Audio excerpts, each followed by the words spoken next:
Like if you decide that it's holding you back from being the person that you want to be. Like for example, you say I want to be an investor, but I'm just so scared. That's a trauma response that's holding you back from being the person you want to be, right?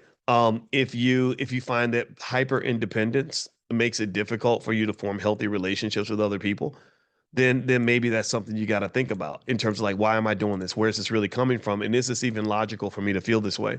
I think overworking and the hustle obsession. I don't mind the fact that I work my butt off. I'm proud of that. I'm proud of being a hard worker and a consistent worker. I think that's to me that's an honorable thing, based on where I grew up. But if I get to the point where I'm old or and I can't work as much, or let's say I've got things going on like family stuff, and I'm neglecting my family in order to feed my obsession with consistently working, then that's when I need to do a reassessment. And this is me being honest and open about my experience. Like this is me being transparent about what I went through in my 30s. What Nothing blocking me from getting my work done. Nothing. Nothing. I literally went to Syracuse University. The reason I picked Syracuse University as my first job when I got my doctorate was because Syracuse has nothing to do.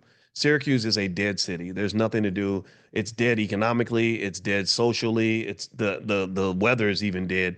And I just wanted to have a place that would keep me focused so I wouldn't be distracted. I didn't want to live in New York City or Philadelphia or Chicago where I would have a lot of stuff happening and it would keep me from getting things done. My number one obsession at that time in my 30s was to be the greatest economist on the planet.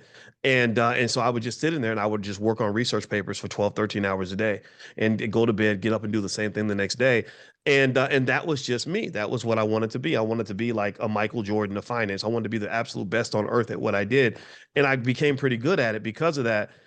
But I think that what I also realized was I said, I don't think I want to live like this forever. I don't think I want to live in this dead little city until I'm 70 and not enjoy life. So around, I think when I hit my 40s, I said, okay, I'm too old to be living like this now. So I moved to Chicago in order to have a more well-rounded life.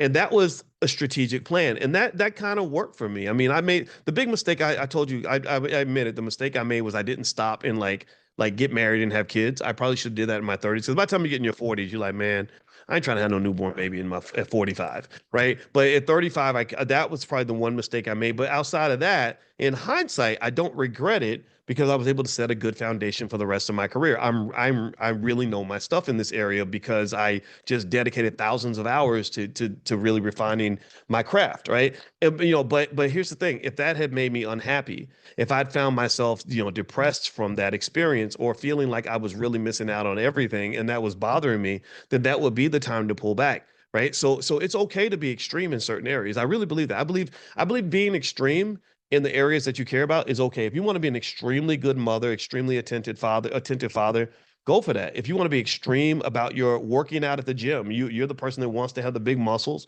go for that. If you know why you want to do that, I think that's okay. I think it becomes bad when it becomes toxic to the other parts of your life that end up mattering, when the toxicity or that hyper focus spills over too much into other areas, right? So it's okay to be obsessed with your financial knowledge, but it's not okay if it ends up costing you your relationships, cost you your physical health, cost you your mental health. Because I know a lot of people who have a whole lot of money who are fat, sick, lonely, and going crazy and drinking themselves to sleep every night just in order to cope.